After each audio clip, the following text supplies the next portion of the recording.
You have applied willpower. You have worked hard. You have tried to think positively. And yet, you often feel that an invisible, silent force is working against you, sabotaging your best efforts, always returning you to the same starting point, the same problems, the same limitations. You feel there is an immense power within you, but you also feel that this same power is somehow not on your side. You are not crazy, and you are not alone. That force you feel is real. It is not fate. It is not bad luck. It is the colossal, impersonal, and perfectly logical power of your own subconscious mind. This audiobook is the revelation that this force is not your enemy. It is your most powerful servant, awaiting commands. The problem is that until now, you have been giving it the wrong commands. And the secret of how this force operates, the science behind its power, is the principle of the holographic mind. Your subconscious isn't just an archive of memories. It is a holographic plate, a plate that contains the invisible pattern of your being, and the life you experience, your health, your wealth, your relationships, is the three-dimensional projection of the image etched onto that plate. You are about to receive the instruction manual for this force. You will learn to stop being a victim of your own projection and to become its master. You will learn the art of engraving a new image on the plate of your being, an image of health, wealth, and peace, so clear and potent that reality will have no choice but to project it. The most powerful force in the universe resides within you, awaiting your commands. It's time to learn how to give them. Chapter 1. The projector and the screen. Your mind is not a single entity. It operates in two distinct realms, with two radically different functions. Imagine that your consciousness is a great movie theater. Your conscious mind is the projector, and your subconscious mind is the screen. Your conscious mind is the you identify with. It is the mind that reasons, analyzes, and makes decisions. It is the seat of your free will. Its greatest power, the gift that elevates you above all other creatures, is the power to choose a thought. The projector has two functions: selecting the film. From the infinite library of possibilities, your conscious mind has the power to choose what movie to project. It can choose the movie of abundance or scarcity, of success or failure, of health or illness. Focusing the light. The second function of the projector is to focus the light of your attention. A film, however brilliant, if projected with a weak, diffuse light, scattered attention, will create a blurry, impotent image on the screen. But if it is projected with a coherent, focused beam of light, sustained attention, the image becomes sharp, vibrant, and powerful. However, this projector has a fundamental weakness. It is often blind to its own operations. For most of our lives, we have allowed the projector to run on autopilot. We have not been consciously choosing our films. We have been replaying over and over again the old movies that were given to us in our childhood, the movies of our parents' beliefs, of our culture's fears, of the wounds of our past. We believe we are projecting a movie of "I want to be successful," but the movie that is actually in the machine, the one that is playing on an unconscious loop, is "I don't deserve it," and then we wonder why the image on the screen doesn't match our desires. The first act of mastery is not to try to change the screen. It is to enter the projection booth and take conscious control of the projector. It is the art of self-observation. You become the observer of your own habitual thoughts, not to judge them, but to diagnose them. You ask yourself, what movie am I projecting right now? Is it the movie of gratitude or of complaint? Of possibility or of limitation? This is the first step to stop being a sleeping projectionist and become a conscious director. The nature of the screen, your subconscious mind. If your conscious mind is the projector, your subconscious mind is the screen. But it is not a passive, inert screen. It is a living, creative, and infinitely powerful screen.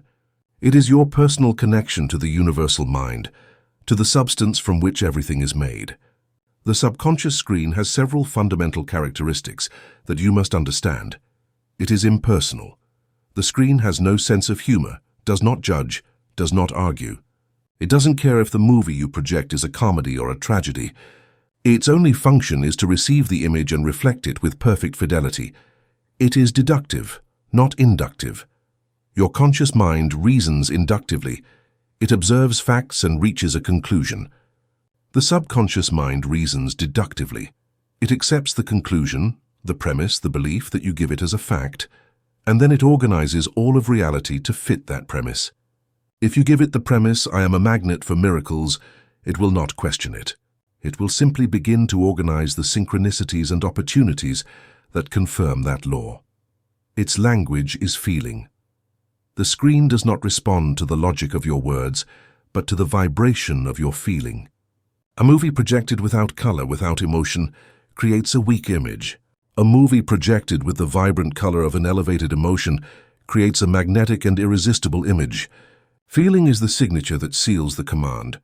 Your subconscious mind is not just a repository of memories. It is your direct connection to infinite intelligence, to the universal mind.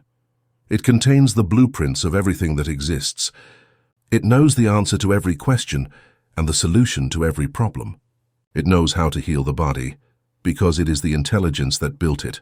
It knows how to attract wealth, because it is one with the source of all abundance. Its power has no limits, and here lies the great paradox and your greatest power. This mind, which is omnipotent and omniscient, is also completely suggestible.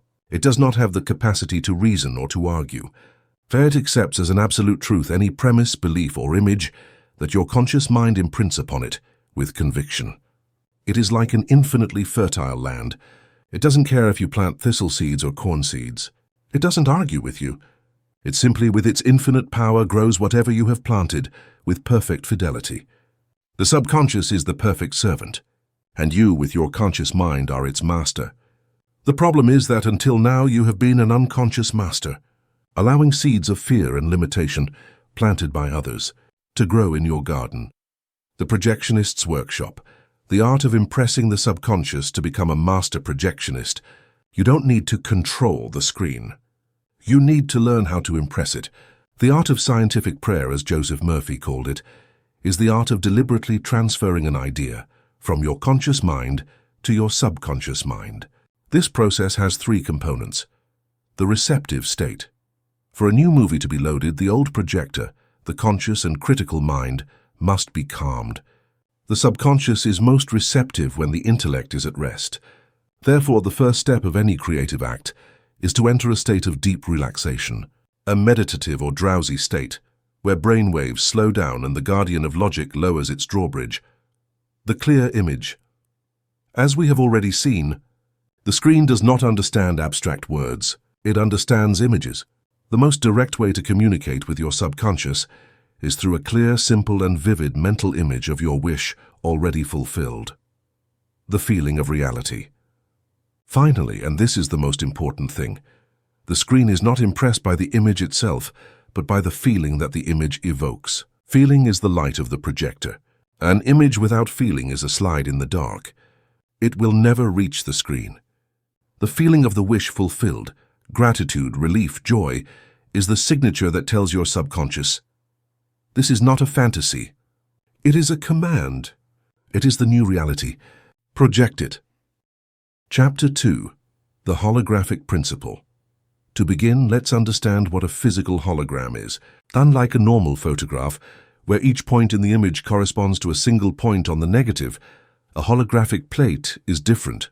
It is created by recording an object with a split laser beam. The result is a seemingly chaotic interference pattern on the plate. But when that plate is illuminated with another laser, the complete three-dimensional image of the original object appears. And here lies the miracle that reveals the secret of our own mind. If you take that holographic plate and break it in half, each half does not contain half of the image. Each half, when illuminated, projects the complete image. If you break that half again, each small fragment will still contain the entire image, albeit with less clarity. The principle is this: each part contains the information of the whole. The most advanced theoretical physics, in its attempt to unify relativity and quantum mechanics, has gone so far as to propose the holographic principle for the universe itself. The idea that our three-dimensional reality could be a projection of information encoded on a two-dimensional surface at the edge of the cosmos. But we don't need to go that far, because this same principle operates with astonishing precision in the universe of your own consciousness. Your mind is a holographic plate. The most powerful metaphor for understanding your subconscious mind is not that of a computer or a garden, but that of a holographic plate. It does not store your memories and beliefs as separate files in different folders. It stores them as a unified interference pattern of energy and information. And here is the key that changes everything. Every belief you hold is a fragment of that plate, and therefore every belief contains the pattern of the whole. This explains why a single change in a root belief can radically transform all areas of your life. Imagine a person who holds the holographic belief, "I am not enough." This belief does not just affect his career. It projects a reality where he is overlooked for promotions. It also affects his finances. It projects a reality where he never seems to earn what he deserves. And it affects his relationships. It projects a reality where he attracts partners who do not value him. These are not three separate problems. It is the same holographic image of insufficiency projecting itself on three different screens of his life. By healing that single pattern on the plate, the entire projection changes, and the principle goes even deeper. Your individual subconscious mind is not an isolated plate. It is a fragment of the great hologram, of the universal subconscious mind, what Dr. Murphy called infinite intelligence. This means that not only does every part of you contain the whole of you, it means that you, in your essence, contain the whole of the universe. You don't need to go outside of yourself to access wisdom, creativity, or power. It already resides within you. You just need to learn how to illuminate the right fragment of the plate. The projection of reality, the mechanism of creation, viewed through this lens becomes exquisitely clear. Your subconscious mind is the holographic plate, which contains the dominant pattern of your being, your habitual beliefs and feelings. Your conscious and focused attention is the coherent laser beam that illuminates that plate. And your external reality is the three-dimensional image that is projected onto the screen of space-time. You cannot change the projection by shouting at the image. You must change the pattern that is etched on the plate. The first practice, the deconstruction of the old hologram. To engrave a new image, you must first understand the pattern of the old one. The holographic artist becomes an archaeologist of his own plate. His practice is that of pattern recognition. You take your journal, and instead of seeing your problems as isolated events, you look for the holographic pattern that connects them. You ask yourself the question, what is the underlying feeling or belief that is repeated in my lack of money, in my conflicting relationship, and in my low energy? Perhaps as you dig, you discover that the central pattern is a belief of, "I am not worthy." You see how this single belief projects the image of scarcity in your finances, of rejection in your relationships, and of fatigue in your body. By identifying this central pattern, you have found the heart of the old hologram, the point on which you must focus your laser to engrave the new image. The second practice, the engraving of the new pattern. With the old pattern identified, the artist takes his most powerful tool, the laser of intention, and begins to engrave the new image. The blueprint. First, he defines with absolute clarity the new central image he wants to project. Not more money, but the image of security and freedom. Not a relationship, but the image of connection and harmony. The laser of imagination. Then, in the stillness of meditation, in the dark room where the plate is most receptive, he holds this new image with his imagination. He sees it, he feels it, he inhabits it in the first person. The heat of emotion. He knows that a cold laser only makes a superficial scratch. He must add heat for the engraving to be deep. He generates the elevated emotion of gratitude, relief, and joy. This heat of emotion is what indelibly etches the pattern onto the subconscious plate. The third practice, the constant illumination. A pattern etched in darkness remains latent. It must be illuminated to be projected. The final practice is that of constant illumination. This is the art of living as if. Throughout your day, you constantly ask yourself, how would the person whose hologram is one of abundance and confidence think, feel, and act? And you act from that truth. Every one of these actions, every one of these feelings, is a pulse of coherent light that illuminates and reinforces the new projection. You are, moment by moment, choosing what hologram you want to see on the screen of your life. The holographic principle has freed you from the tyranny of linear and fragmented reality. You are no longer a victim of a world of separate problems. You are the artist who holds the unified plate of your being. Chapter 3, The Universal Hologram, All the Great Wisdom Traditions, from the ancient Hermetics of Egypt to the mystics of India, and the pioneers of new thought like Joseph Murphy, have spoken of the same fundamental truth with different names: infinite intelligence, the mind of God, the Akashic field, the universal mind. We will call it the universal hologram. It is the underlying consciousness that permeates all of creation. It is not a personal God sitting on a throne in the sky. It is a living, impersonal, and infinitely creative mind. It is the ocean of consciousness, of which each of us is a drop. And just as a drop of water contains, in its essence, the chemical formula and properties of the entire ocean, your individual subconscious mind is not separate from the universal subconscious mind. It is an access point. It is your personal terminal connected to the cosmic supercomputer. This means that within you, in the depths of your subconscious, you have access to all the power and all the wisdom of the universe. You don't have to look for the answers out there. The answers are already in you, because you are a part of the all-knowing field. The properties of the universal hologram, to be able to consciously collaborate with this force, you must understand its 4 fundamental properties. It is omniscient. It knows all. The universal hologram is a field of infinite information. It contains the blueprints of everything that has been, is, and could be. It is the library that contains all the books. It is the source of all genius. When a great inventor like Nikola Tesla had a flash of inspiration and saw a complete machine in his mind, he was not creating out of nothing. He was accessing a blueprint that already existed in the universal hologram. It is the source of all intuition. When you have a hunch, an inexplicable knowing that guides you to make the right decision, it is your subconscious mind accessing the vast database of the universal mind and giving you the conclusion without showing you the analysis. It knows the solution to every problem because it contains the question and the answer as 2 poles of the same reality. It is omnipotent. It can do all. This field is not just information. It is the creative substance itself. It is the primordial energy, the void we spoke of, that turns into matter under the direction of a thought. The universal mind is at once the supreme architect and the master builder. It has the power to organize energy, to move people, to orchestrate circumstances, and to create bridges of incidents to bring any blueprint to its physical manifestation. It does not know the word impossible. The only limit to its power is the one we impose on it with our own beliefs.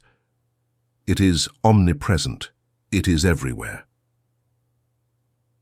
The universal mind is not in a distant place. It is everywhere at all times. It is in the space between atoms, in the light of the stars, and most importantly, it is inside you. There is no barrier between you and this power. You are swimming in it. You breathe it. You are, in fact, an expression of it.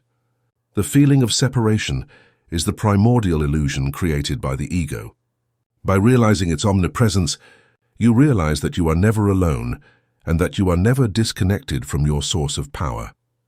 It is impersonal and obedient to the law, and here lies the most crucial secret for its practical use. The universal mind is not a deity with whims and favorites. It is not a king you must supplicate or convince of your worth. It is a law. It operates with the same impersonality and the same predictable logic as the law of electricity. Electricity does not care if you are good or bad. If you comply with its laws, if you create a circuit, it will flow.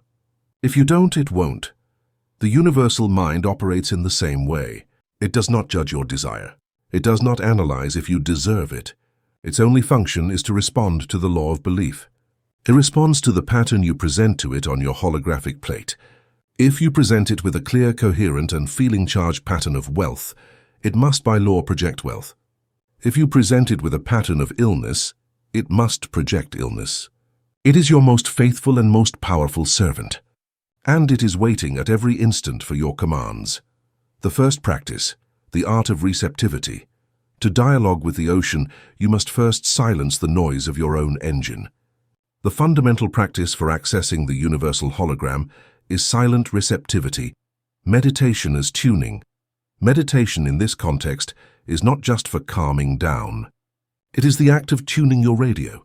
You sit in silence. You calm your conscious mind, the ego's chatter. And in doing so, your subconscious antenna becomes capable of receiving the subtle signal of infinite wisdom. In the silence, solutions to problems often arrive as a flash. Creative inspiration flows and intuitive guidance becomes clear. The journal as a channel. You take your journal. You write a clear, direct question to infinite intelligence. Infinite intelligence residing in me. Show me the perfect solution to this challenge, and then you simply start writing without thinking, without judging, allowing the wisdom of the universal subconscious to flow through your hand. You will often be surprised by the depth of the answers that arrive. The second practice, prayer as a holographic imprint. The initiate knows that prayer is not a supplication to a distant God. It is an act of holographic imprinting. It is the art of engraving a clear, feeling-charged image on the plate of the universal mind. It is what Dr. Murphy called scientific prayer. It follows a process. The acknowledgement. You begin by acknowledging the nature of the field. You affirm the presence of an infinite intelligence that already has the solution and the power to manifest it. You don't ask it to create something. You acknowledge that it already exists as potential, the clarity of the idea. Then you present your desire, not as a request, but as a clear image and an accomplished fact in your mind. You use your imagination to build the scene of the wish fulfilled, the feeling of reality. You feel with your whole being the gratitude and joy that your prayer has already been answered. This feeling of anticipatory thank you is what seals the imprint on the subconscious plate. It is the signature on the contract, the release. Finally, you let go. You release the prayer into the ocean with absolute faith that the impersonal law of the mind will manifest it in the perfect time and way. You don't keep digging up the seed to see if it's growing. You trust the process. Imagine a person who needs to sell their house. The novice's prayer would be, "Please God, help me sell my house." This is a plea born of doubt.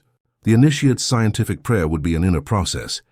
He would sit in silence, relax his mind, and he would think, "I know that the infinite intelligence within me is the source of all solutions. It knows the perfect buyer and the perfect time. Now I accept and declare that my house is sold for the fair price to a person who will love and take care of it. I feel a deep gratitude for this perfect and harmonious transaction.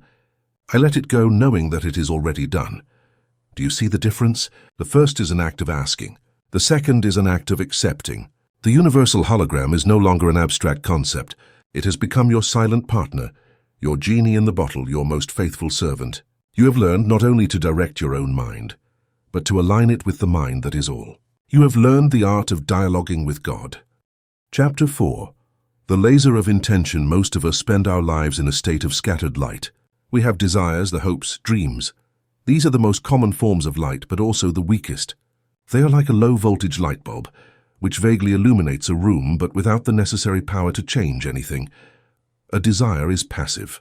It is a wanting something, which by definition is born from a state of lack.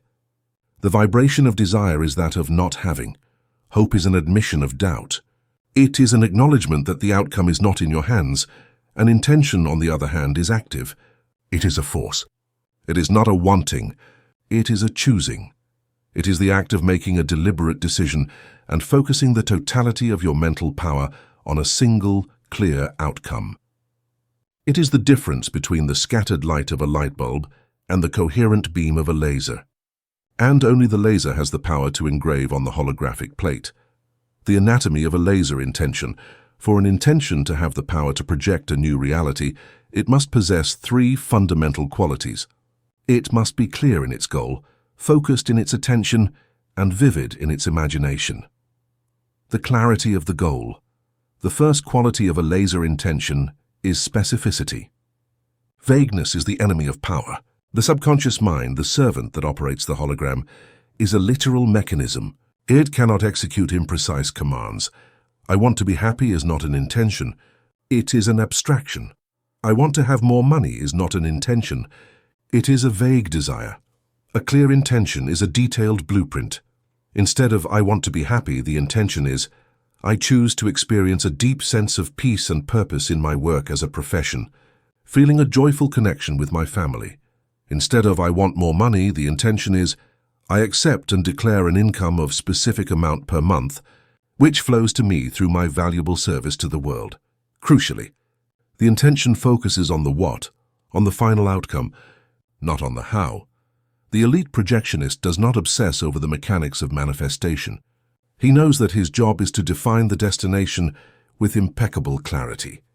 The how, the route, is the job of the subconscious's infinite intelligence, which will always find the fastest and most harmonious path, a path that the logical mind often cannot even conceive of. The focus of attention. The second quality is sustained focus. This is the power of the laser. It is the ability to hold the chosen thought in the mind to the exclusion of all others. An intention, no matter how clear, if it is only held for a second before being drowned out by a sea of doubts and distractions, is a laser that turns off and on so quickly that it doesn't have time to leave a mark. This is where discipline comes in. The art of withdrawing your attention from the evidence of your five senses, which show you the hologram of the past, and keeping it fixed on the new image you are engraving for the future. The lens of imagination. The third quality is the use of imagination as the lens that concentrates the light. Imagination is what turns an abstract thought, abundance, into a concrete sensory scene. Mental rehearsal is the act of calibrating the lens. You immerse yourself, in the first person, in the scene of your wish already fulfilled. You see what you would see through your own eyes. You hear the sounds of that new reality. And, most importantly, you feel the emotion of having achieved it in your body. The first practice, the forging of the blueprint. The holographic artist does not leave his intention to chance. He forges it with the precision of a master craftsman. His practice is that of writing the holographic script. You take your journal, which is your design table, and you become the screenwriter of your future. Define the final scene. You choose a single, short and simple scene that, if it were to happen, would imply that your desire is already an accomplished fact. Not the moment of receiving, but the moment after. The congratulatory conversation, the sigh of relief, the quiet celebration. Write in the first person and present tense. You write the scene as if it is happening now, through your own eyes. I am standing on the balcony of my new house. I feel the fresh mountain breeze on my skin. I hear the sound of the birds. I look at the keys in my hand, and I feel a wave of profound gratitude and peace. I did it. I am home. Saturate with sensory details.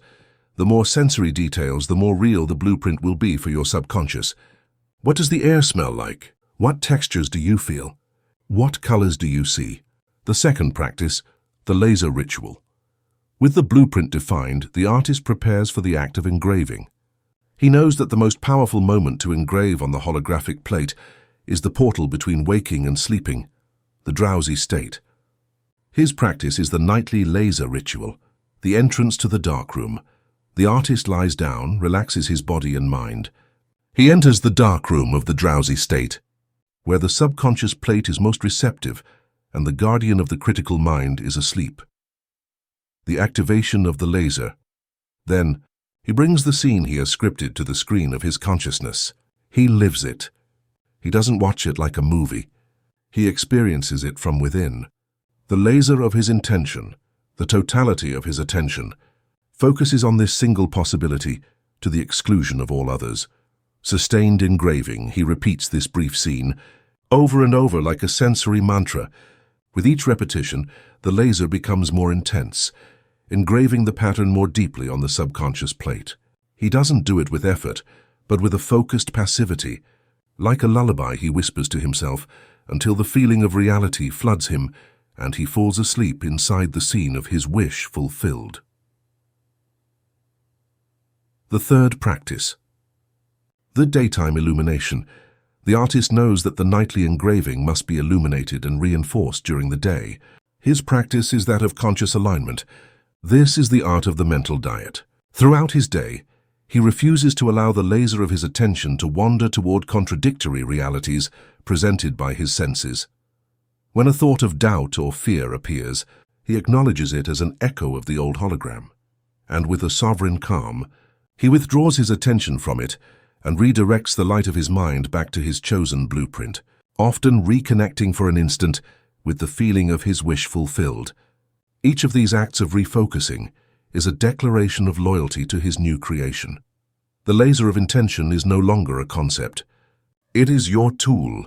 You have learned to design it, to focus it, and to hold it steady. You are no longer a projector of others' movies that play by default.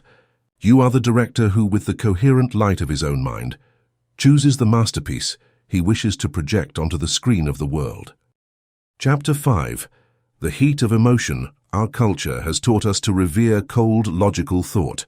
We believe that intellectual clarity is the most powerful force. We try to create our lives from the head, repeating affirmations like a robot, visualizing scenes with the precision of an engineer, but with the heart of an accountant. And then we wonder why our efforts produce such anemic results. The truth, as Dr. Murphy taught, is that the subconscious is the emotional mind. It is not impressed by the logic of your arguments. It is impressed by the conviction of your feeling. A thought clear without a feeling to back it up is an arrow without a bow. The structure is perfect, but it lacks the propulsive force to fly. An intention without feeling is a command given in a monotonous tone and without authority. The subconscious servant simply ignores it. Most of our failure in manifestation is born from this inner civil war. The conscious mind, with its logic, thinks one thing, I want to be abundant. But the body, the subconscious mind, feels another, the familiar vibration of fear and scarcity. And in this battle between an intellectual thought and an embodied feeling, the feeling always wins. For your projection to be powerful, your thought and your feeling must be in perfect alignment. The physics of emotion. Why feeling is the key. The primacy of feeling is not a poetic idea. It is a law of the physics of consciousness. Emotion as energy in motion. The word emotion comes from the Latin emovere, which means to move out. An emotion is not a simple psychological state. It is literally energy in motion. It is the vibration that your being emits every instant. And the universe, which is an ocean of vibration, does not respond to the structure of your thought, but to the frequency of your feeling. Feeling is the true signal you are transmitting to the field, the heart's transmission. Your heart is the main broadcasting station of your being. As science has shown, its electromagnetic field is thousands of times more powerful than the brain's. It is your true energetic signature, and the information that this field transmits is determined, moment by moment, by your emotional state. An elevated emotion like gratitude or joy creates a coherent field, a clear, powerful radio signal that organizes the energy around it. A survival emotion like fear or anger creates an incoherent field, a signal full of static that introduces chaos into the system. Your imagination may be drawing a blueprint of a palace, but if your heart is transmitting the static of fear, the signal that reaches the quantum field is confused and contradictory. The feeling of the wish fulfilled. And here we come to the secret of secrets, the heart of all deliberate manifestation. The heat that engraves the hologram with irresistible power is the feeling of the wish fulfilled. You don't wait to receive the good news to feel relief. You generate the feeling of relief first, and that feeling becomes the magnet that attracts the good news. You don't wait to be healed to feel gratitude for your body. You generate the feeling of gratitude for your body, and that feeling becomes the signal that activates healing. Why is this so powerful? Because by generating the feeling of the final outcome in the now, you are doing three things at once. You are rewiring your brain and body. You are teaching your biology what your future feels like, creating the neural circuits and body chemistry of that new reality before it happens. You are engraving the subconscious plate. You are giving your subconscious mind the most irrefutable proof that the new reality is already a fact. Feeling is the signature on the contract. You are tuning into the universal hologram. You are emitting the exact electromagnetic signature of the reality that already exists as a potentiality in the quantum field. You are becoming an antenna perfectly tuned to receive it. The first practice, the somatic door, the body as an instrument. The holographic artist knows that emotion is not an abstract concept. It is an experience of the body. To change his emotional state, he doesn't start in his head, he starts in his physiology. He uses physiology to generate psychology, the coherence breath. His practice begins with breath. He knows that low vibration emotions, fear, anxiety, produce shallow chest-level breathing. High vibration emotions, joy, peace, are associated with deep diaphragmatic breathing. To prepare the ground for an elevated emotion, he first calms the system. He practices heart-focused breathing, inhaling and exhaling rhythmically, creating a state of coherence that tells his body, "We are safe." It's time to create. The power pose. The projectionist understands that his posture is a biochemical declaration.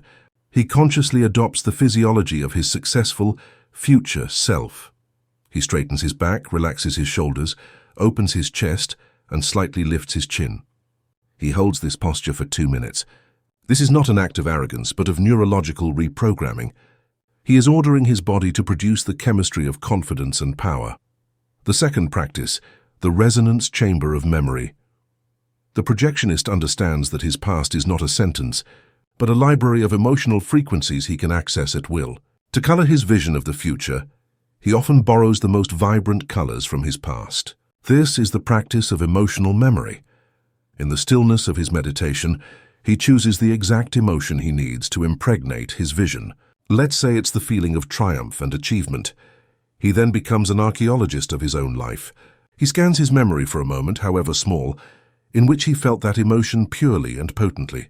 Perhaps it was winning a sporting competition in his youth, getting a good grade, completing a difficult project, or learning to ride a bicycle. Once he has found the memory, he doesn't just think about it. He immerses himself in it. He relives it in the first person with all his senses. He sees what he saw, hears what he heard, feels the sun on his skin, and as the emotion of triumph begins to grow in his body, he makes the key move of the alchemist. He lets go of the story, but he retains the feeling. He releases the specific details of the memory and keeps only the pure sensation, the vibration of the achievement. And it is this pure vibration that he now projects onto his vision of the future. He is taking the energy of a past success and using it to fuel the creation of a future success. The third practice, the gratitude amplifier. Of all emotions, the master knows that gratitude is the purest, most coherent, and most potent heat for engraving on the holographic plate. It is the emotional signature of reception. His practice is that of anticipatory gratitude. Every morning, the artist does not just review his blueprint. He heats it with the flame of gratitude. He begins to give thanks, not just for what he has, but for the already fulfilled vision. Thank you for the resounding success of this project. Thank you for the abundance that flows into my life. Thank you for the clarity and wisdom that guide me. He knows that this feeling of gratitude is the clearest signal he can send to his subconscious and to the quantum field. It is proof that he considers the engraving a guaranteed success, and in the economy of the mind, the investor's expectation is what ultimately moves the market. The heat of emotion has been ignited. The laser of your intention is no longer a cold ray. It is a fire that engraves with an irresistible power. You have learned to stop being a passive thinker and become an active feeler. You have learned to speak the true language of your subconscious. You have learned to engrave the plate with a hot laser of intention and emotion. Now you must learn to give the final command, to seal your creation with the authority of the word. In the next chapter, we will explore the language of the Codex. Chapter 6. The Language of the Codex. From the beginning of time, wisdom traditions have known that the spoken word possesses a magical power, a power of creation. In the beginning was the Word, the sacred text tells us. The Word is the Logos, the principle of order, structure, and creation. It is the force that takes formless energy and gives it a defined structure. A thought is like steam. A feeling is like water. They are fluid, powerful, but without a definite shape. A spoken word is like ice. It is the act of crystallization. It is the moment when the ethereal energy of thought and feeling is anchored in the physical world through an audible vibration.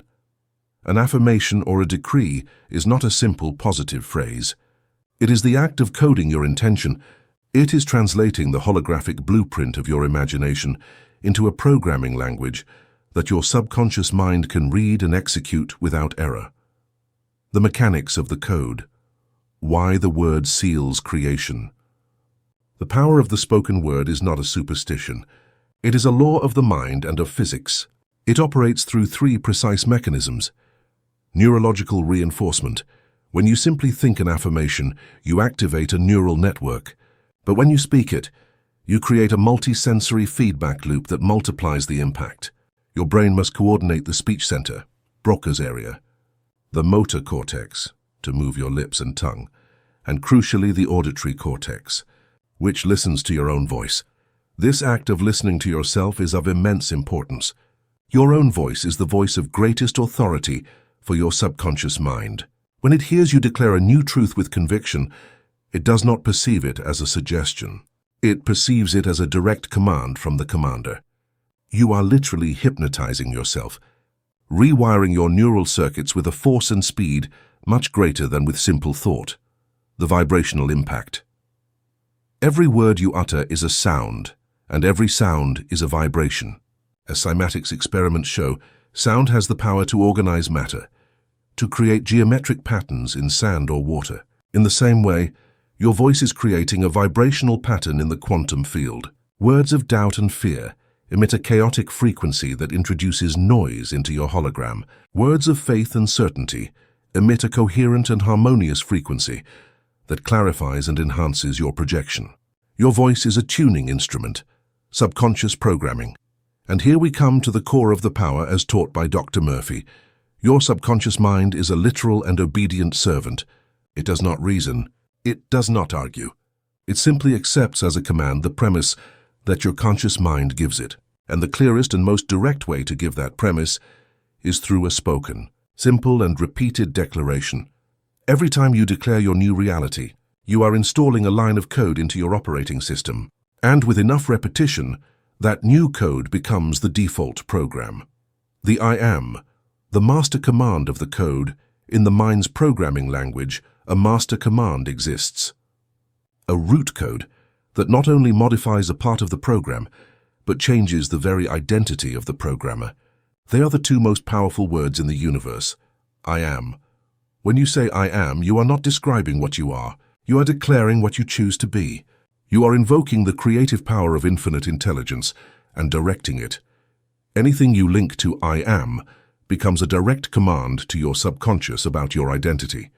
And your subconscious, as the perfect projectionist, is obliged to project a reality that corresponds to that identity. If you say I am clumsy, it will project a reality of mistakes. If you say I am poor, it will project a reality of scarcity. The holographic artist becomes a guardian of his I am, and he uses it deliberately to anchor his new hologram. He does not say, I want to be healthy. He decrees, I am the embodiment of perfect health. The first practice, the syntax of power. 4 fundamental laws exist for forging a decree that penetrates the subconscious and successfully engraves the holographic plate. The E, law of the absolute present. Your subconscious is a servant that lives in an eternal now. It doesn't understand tomorrow. When you affirm I will be rich or I will be healed, you are commanding it to keep that reality always in the future. The divine programmer never uses the future tense. He codes in the absolute present. He says I am, not I will be, the law of positivity. Your subconscious doesn't process negatives. If you say I don't want to be sick, the key word it registers is sick. The programmer always formulates decrees in positive terms. He declares what he chooses to create, not what he wants to avoid. The law of simplicity. The subconscious is a child's mind. It responds to clarity, not complexity. Short, clear, and direct commands are the most powerful. I am health. I am wealth. The law of emotional charge. Code without energy is just text. Emotion compiles the program. The decree must be spoken from the heat of the feeling of the wish already fulfilled. The second practice, the installation ritual. Code, no matter how perfect, is useless if not installed. The projectionist performs an installation ritual to engrave the new program onto the holographic plate. Morning compilation. The programmer begins his day by compiling the master code. He chooses his main I am decree and repeats it with feeling, setting the day's directive. The mirror as a diagnostic screen. He stands before the mirror, the diagnostic screen of his soul. He looks into his own eyes and executes the command aloud. He observes without judgment any errors or resistance that arise and calmly re-executes the command until certainty returns. The written code. He knows writing anchors a command in the physical world. He writes his decrees in a journal, his personal grimoire, to reinforce the command to his subconscious. The language of the code has been deciphered. Your voice is no longer a casual sound. It is the programming interface for your reality. You are no longer a passive user of the programs that were installed in you. You are the sovereign programmer, with the power to write and execute the code of a miraculous life. Chapter 7. The darkroom. An expert photographer, after capturing an image, does not develop it in broad daylight. He knows that the bright, chaotic light of the outside world would fog the film and destroy the latent image. For the image to be permanently fixed on the paper, he must take his negative to the sanctuary of stillness and darkness. He must enter the darkroom. Your mind operates under the same law. To engrave a new belief, a new reality onto the sensitive plate of your subconscious mind, you must find the moment when the bright, critical light of your conscious mind has dimmed. You must learn to use the most powerful and most accessible portal you possess, the drowsy state. The guardian at the gate, the critical mind during your waking hours, your conscious mind, the logical and rational mind, acts as the guardian at the gate of your subconscious. Its job is to analyze incoming information, compare it with your past beliefs and experiences, and reject any idea that does not align with your current map of reality. If your ingrained belief is "I am poor," and you try in broad daylight to affirm "I am rich," this guardian immediately stands up and shouts, "Lie! Look at your bank account. Look at your bills." The new idea is rejected before it can reach the subconscious plate. This guardian is not your enemy. Its intention is to protect you from cognitive dissonance. But in the process of creating a new reality, it is the greatest obstacle. The genius of scientific prayer, as taught by Joseph Murphy, does not lie in fighting this guardian, but in waiting for it to fall asleep. And the moment the guardian lowers its defenses, the moment the door to the subconscious is wide open, is in the state of drowsiness, or just before sleep. I regard the science of the darkroom, the journey through brainwaves. This is not a purely mystical concept. It is a neuroscientific fact. Your state of consciousness is directly correlated with the frequency of your brainwaves, beta waves. When you are fully awake, alert and focused on the external world, your brain operates in the beta state. This is the state of the analytical mind, of the guardian on its watchtower. Alpha waves. As you begin to relax, to close your eyes, to meditate, your brain waves slow down and enter the alpha state. This is the bridge, the antechamber to the subconscious. The guardian begins to yawn. Theta waves. Just at the threshold of sleep, in that magical and lucid state where images begin to flow freely, your brain waves have slowed down to the theta state. This is the realm of the subconscious mind. The guardian is sound asleep. The door to the throne room, to the projection booth, is completely open. This is the state of hypnosis, of maximum suggestibility.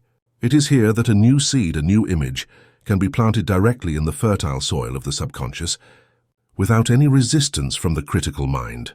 Delta waves. Finally, you fall into deep sleep, the delta state, where the body performs its repair functions. The practice of the holographic artist is, therefore, the art of remaining conscious while his brain descends from beta to alpha, and, crucially, to theta.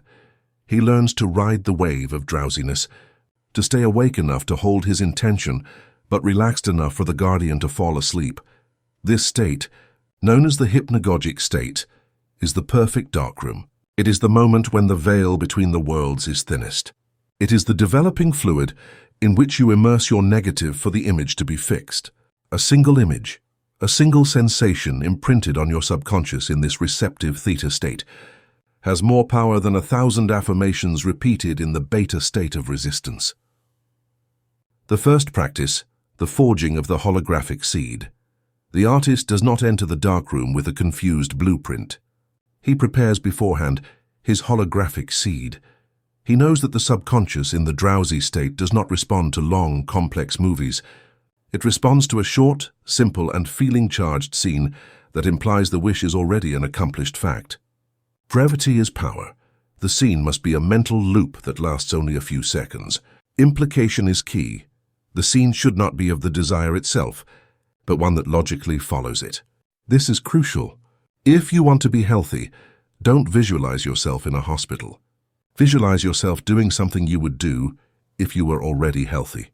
If you want prosperity, don't visualize yourself winning the lottery. Visualize yourself in a conversation with your partner, saying with relief, "We don't have to worry about money anymore." Sensation is the seal. The scene must be anchored in a physical and emotional sensation. A handshake, a hug, the sound of a voice, and above all, the feeling of relief, gratitude of "it is done." Before the nightly practice, you define this seed. You write it down. You feel it. You prepare it. The second practice, the subconscious lullaby ritual. With the holographic seed ready, the artist prepares for the ritual of sowing. His practice is that of the subconscious lullaby. The relaxation. The artist lies down in bed in the most comfortable position possible. He releases the day's tensions. His only goal is to relax, to invite drowsiness, to allow the guardian of logic to fall asleep. The implantation. The moment he feels he is beginning to drift, in that sweet portal of the theta state, he introduces his holographic seed. He enters his short scene in the first person. He lives it. He feels the handshake. He hears the congratulations. He feels the wave of gratitude. The loop. And then, with a focused passivity, he repeats the scene, over and over, effortlessly. Like a gentle lullaby, he sings to himself until the feeling of the scene merges with the sensation of drowsiness, until the distinction between the imagined and the real fades away. Surrender to sleep. The ultimate goal is to fall asleep inside the scene, or immediately after feeling its reality.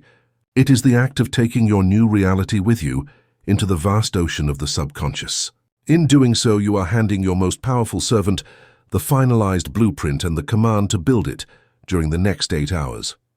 The Darkroom is no longer a simple prelude to rest. It has become your most sacred workshop, the womb where you gestate your new realities. You have learned to not only dream at night, but to plant the seeds of the dreams you will harvest during the day. You have learned to engrave the plate with a hot laser of intention and emotion, and to seal the command with the word. You have completed the art of engraving the plate.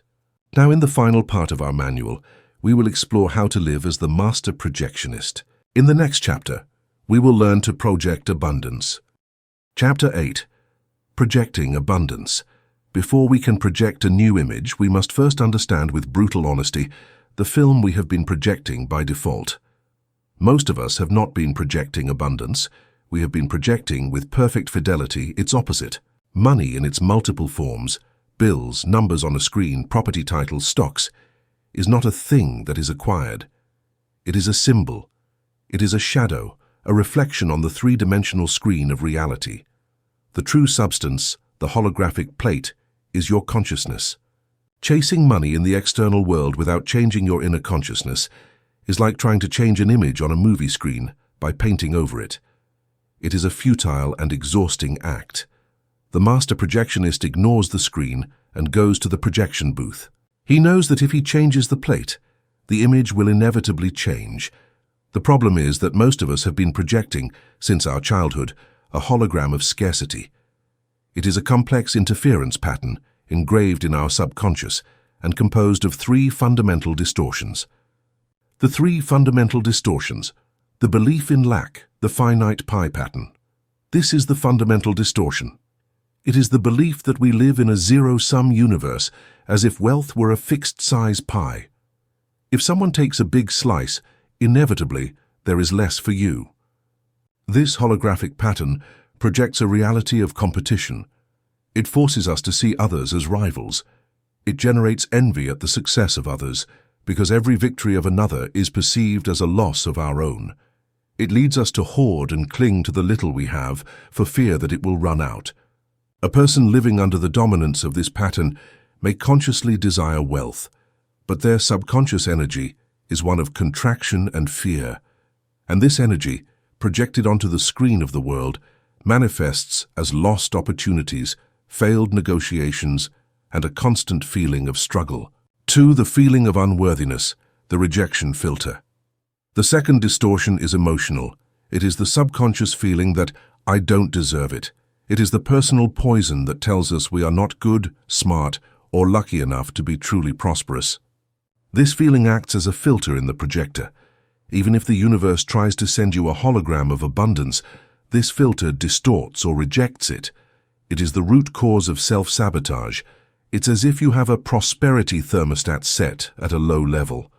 If, by a stroke of luck, your income exceeds that level, your system panics, and your obedient mind will find a creative, often dramatic way to get rid of the excess, to return to its familiar state of lack.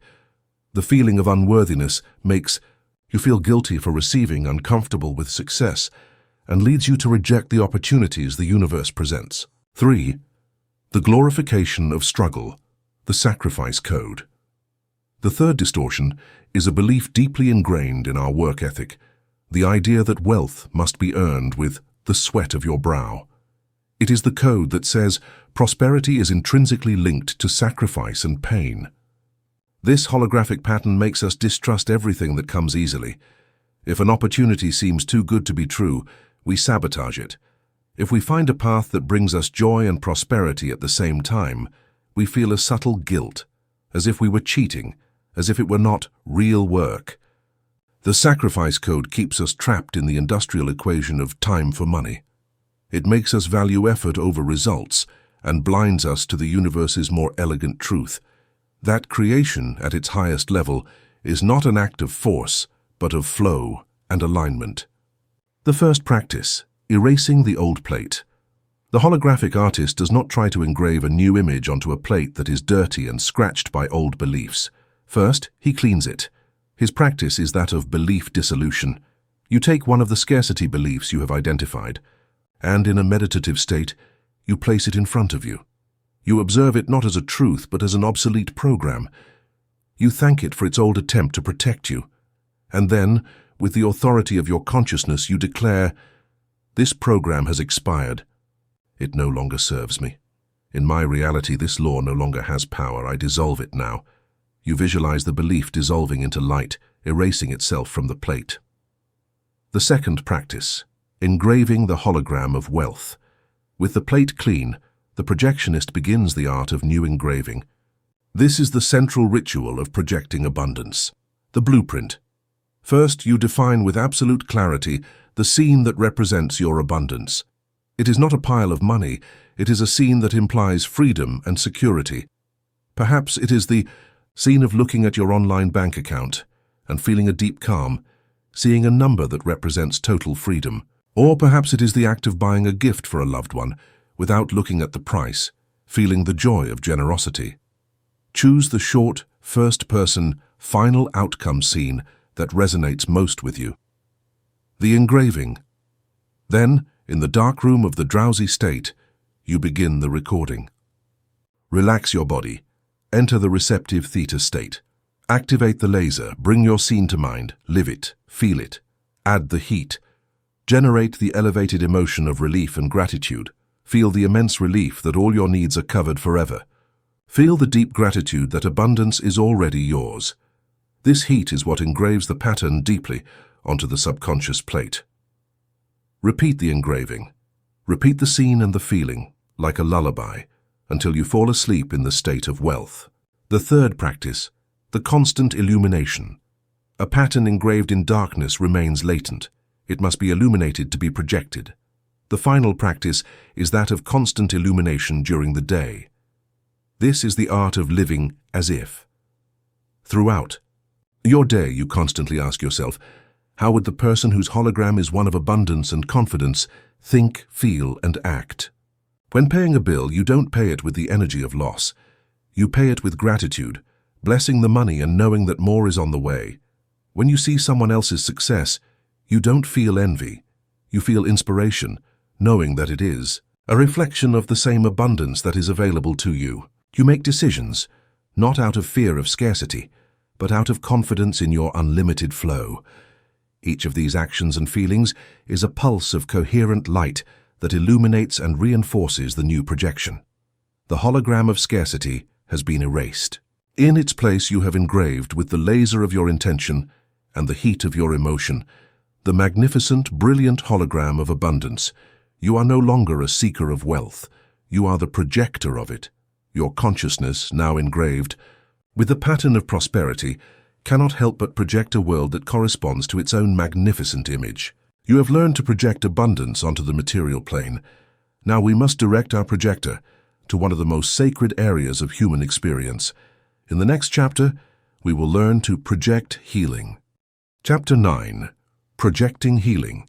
We have been conditioned to see our body as a purely physical machine, a collection of biochemical parts that wear out, break down, and are vulnerable to external attacks from germs and diseases. When the body fails, our only solution is external intervention, a medication, a surgery. In this paradigm, we are passive victims of our own biology. But the forbidden knowledge, the wisdom that unites metaphysics with epigenetics, reveals a much deeper and more radically empowering truth. Your body is not a machine. It is a hologram. It is a three-dimensional projection of energy and information, a direct reflection of the holographic plate that resides in your subconscious mind. Your physical body is not the cause. It is the effect. It is the echo of the song you are singing inside. Illness, from this perspective, is not a simple biochemical malfunction. It is a dissonance in the hologram. It is a static in the projection, caused by an interference pattern of fear, stress, or trauma that has been engraved on the plate of your subconscious. And if the hologram of illness is created by consciousness, then by law, it can be recreated by consciousness. God's pharmacy, the power of the placebo, the most irrefutable proof of the mind's power to project healing, is the phenomenon of the placebo effect. As we have seen, a patient can receive a sugar pill, but if he believes with absolute conviction that it is a potent medicine, his body obeys that belief. It activates its own immense inner pharmacy, its natural painkillers, its anti-inflammatories, its immune cells, and produces a real, measurable healing. The power was never in the pill. The power was always in the patient's belief. His conscious mind engraved a new holographic pattern, the hologram of healing, on the plate of his subconscious. And the subconscious, as the perfect projectionist, projected that new image onto the screen of the body. The placebo effect is not a trick or an anomaly. It is the clearest demonstration of the fundamental law of holographic creation. It is proof that your body is not what heals. Your mind is what heals. The body is simply the canvas on which the mind paints its masterpiece of health or illness. The body's hologram, a field of information to understand how to use this power deliberately, we must refine our view of the body. It is not a collection of separate organs. It is a unified and coherent field of energy and information. Every one of your cells, from a neuron in your brain to a skin cell on your toe, is not isolated. It is in instant communication with all others through your nervous system, your bloodstream, and most importantly, your biomagnetic field, and every cell contains, in its DNA, the complete hologram of your perfect body. A cell from your liver contains the blueprint for creating an eye. A cell from your skin contains the blueprint for creating a heart. The intelligence that orchestrated your development from a single cell to a trillion-celled organism has not disappeared. It is still there in your subconscious mind, in the universal hologram that animates you. This intelligence has not forgotten how to build a perfect body. It is simply often not receiving the correct command. Illness is the result of a distorted projection. It is the result of a hologram of fear, stress, or trauma that, when projected onto the perfect blueprint of the body, creates an imperfect image. The job of the healing projectionist is not to fix the body. It is to erase the hologram of illness from the subconscious plate and replace it with the original, pristine hologram of perfect health. The first practice: erasing the hologram of illness. The holographic artist does not try to engrave a new image onto a plate that is dirty and distorted by old patterns of illness. First, he cleans it. His practice is that of pattern dissolution, de-identification of the diagnosis. The first step is an act of mental sovereignty. You stop identifying with the illness. You no longer say my arthritis or my anxiety. Those are declarations of ownership. They are affirmations that engrave the hologram of illness even more deeply. Instead, you create a separation. You refer to it as the arthritis diagnosis or the feeling of anxiety. You are not your illness. You are the consciousness that is aware of a diagnosis or a sensation. Dissolution of the emotional cause. The projectionist knows that many illnesses are the shadow of an unresolved emotion. He performs an emotional audit.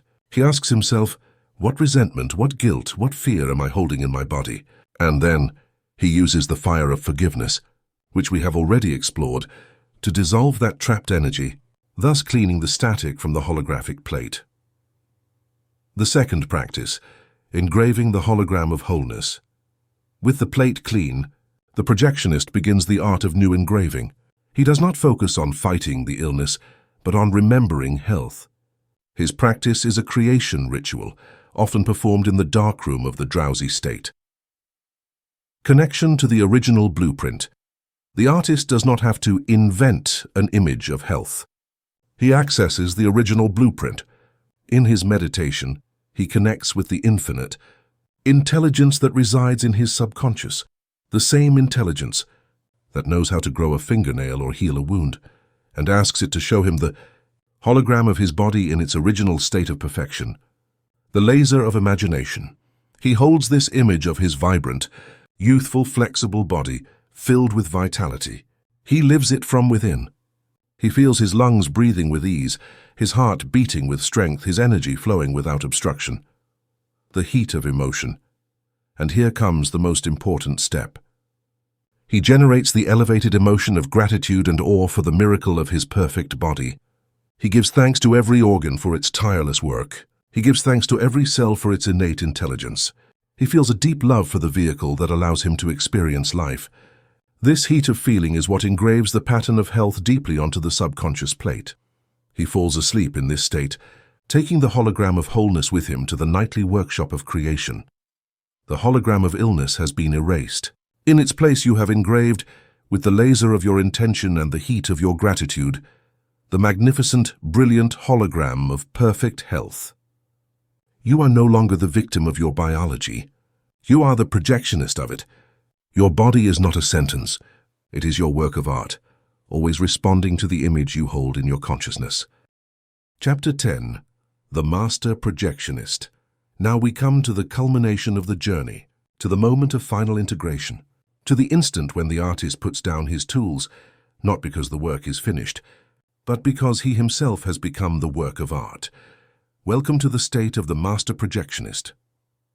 From doing to being, the dissolution of technique. The journey of conscious creation has two main stages. The first is that of doing. It is the stage of the student, the apprentice. In this phase, we practice. We practice meditation to calm the mind. We practice visualization to focus intention. We practice generating elevated emotions to charge our signal. These practices are the necessary scaffolding to build the edifice of a new consciousness. They are essential, but the goal of all scaffolding is not to remain forever. It is to be removed once the building is solid. The second stage, that of mastery, is being. The Master Projectionist no longer needs to practice being abundant in the same way that you don't need to practice being yourself. He simply is. His natural state of being is one of calm and presence, so meditation ceases to be a practice and becomes his way of walking through the world. His inner dialogue, through habit, has become so positive and aligned that formal affirmations become unnecessary. His entire life is an affirmation. His heart, having been trained in coherence, naturally resides in a state of gratitude and appreciation. The key to this chapter is this. The ultimate goal is not to become good at the techniques. The goal is to use the techniques to change your state of being so deeply that the techniques become obsolete. The Master Projectionist realizes the final truth. His state of being is a constant recording process. He doesn't need to go to the darkroom to engrave on the holographic plate. His very existence, every thought he thinks, every emotion he feels, at every moment, is recording and projecting his reality. And by having mastered his inner state, he becomes the master of his projection. The three qualities of the Master Projectionist. The life of a person who has reached this state of mastery radiates three unmistakable qualities. The quality of presence. The Master Projectionist lives predominantly in the present moment. He understands that the past is an already projected and archived hologram. The future is a hologram in a state of potentiality in the field. But the only place where the projector is on, The only point where the plate can be engraved and the light can be emitted is the now. This presence is not a state of passive detachment. It is a state of total immersion. When the master talks to someone, he is 100% there. When he works, he merges with the task. This ability to be fully present ends the inner civil war. Most of the average human's mental energy is wasted projecting conflicting holograms. A hologram of past regret and a hologram of future anxiety. The master, by anchoring his consciousness in the now, projects a single coherent hologram in every moment, the quality of unconditional love. The master projectionist understands that the most creative and healing frequency in the universe is love, but not the transactional love of the ego, but unconditional love. This love manifests first toward oneself. It is the radical acceptance of what is. The master no longer fights his imperfections or his current circumstances. He accepts them, bathes them in the light of his loving consciousness, knowing that resistance only strengthens what is resisted, and from that place of self-acceptance, his love radiates outward. He sees the hologram of perfection in every person, even when their current projection is one of conflict or pain. This vibration of unconditional love is the most potent heat of all. It is the frequency that dissolves resistance, heals relationships, and magnetizes good, the quality of sovereignty. Finally, the master projectionist reclaims his sovereignty. He accepts 100% of the responsibility for his projection. He completely abandons the blame and victim game. He understands that if he doesn't like the image he sees on the screen of his life, the cause is not on the screen. It is in his own projection booth. This responsibility is not a burden. It is the ultimate liberation. Because the moment you stop blaming the world, you reclaim all your power to change it. The sovereign knows that his inner kingdom is the only domain over which he has absolute control, and he dedicates himself with total devotion to being the best possible ruler of that kingdom. The first practice, the dissolution of technique. The master projectionist no longer clings to techniques. Why? Because he has practiced them with such devotion that they have become automatic, subconscious. He no longer needs to practice visualization at a specific time. His mind, by default, sees the potential and the success in every situation. The hologram of abundance has become his home screen. He no longer needs to repeat power affirmations. His inner dialogue, by habit, has become a flow of thoughts of self-respect and certainty. His entire life is an affirmation. He no longer needs to force a feeling of gratitude. His heart, having been trained in coherence, naturally resides in a state of appreciation for the simple miracle of existence. Conscious effort dissolves into a state of being. The second practice, the embodiment of principles. The master's life is the living embodiment of the principles of this manual. He lives as the projector. He lives in a state of causal consciousness. He knows that every moment is an act of projection. He no longer asks, "Why is this happening to me?" He asks, "What am I projecting?" This simple question returns him instantly to the director's chair. He lives the hologram. He no longer tries to change an isolated part of his life. He works on the central pattern of his being, on the root belief that holds his hologram, knowing that by changing the center, the entire projection will change with it. He lives from the darkroom. The master lives with one foot in the world of form and the other in the darkroom of potential. He maintains a constant connection to the source, to infinite intelligence, allowing intuition to guide his projections. His action is not born of calculation but of intuition. The master projectionist is not a title you earn. It is the identity you remember. It is the end of the war between the self and the universe, and the beginning of a co-creative dance. You have completed the manual.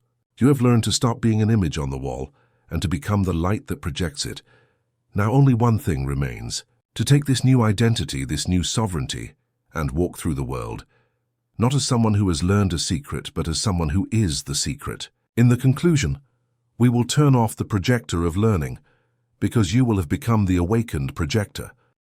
This journey began in the darkness of a movie theater, as passive spectators, hypnotized by the image on the wall of our life.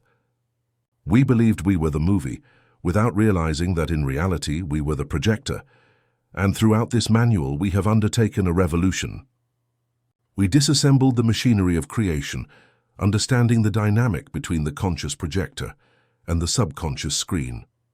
We deciphered the holographic principle, the astonishing truth that every part of us contains the whole, and our connection to the universal hologram.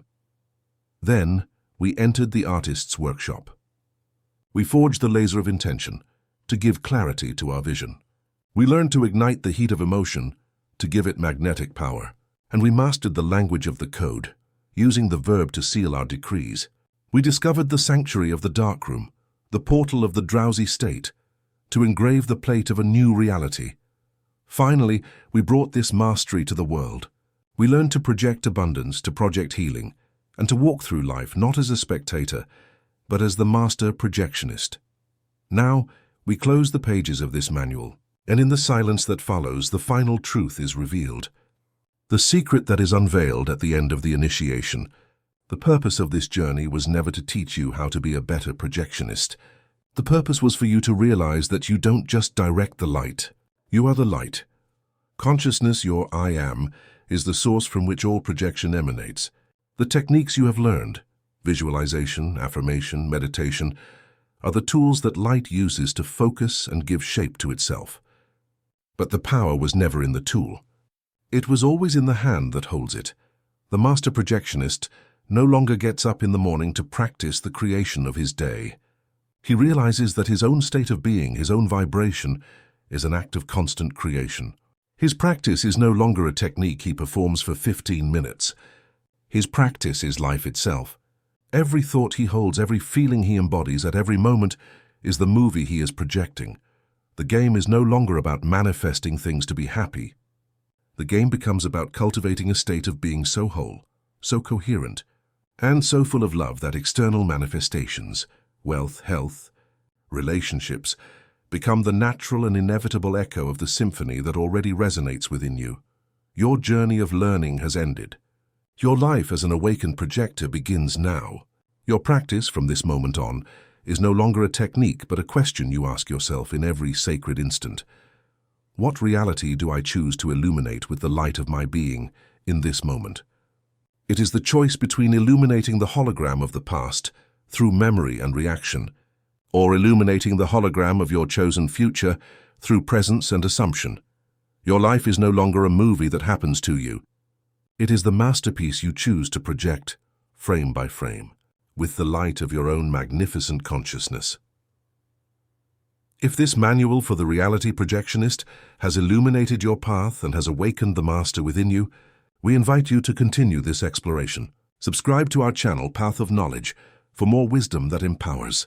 Like this video as a declaration that you have taken control of your projector. Share this knowledge with someone who is ready to change the movie of their life. Thank you for your time, for your courage, and for the brave decision to stop watching the shadows on the wall and, at last, become the source of the light.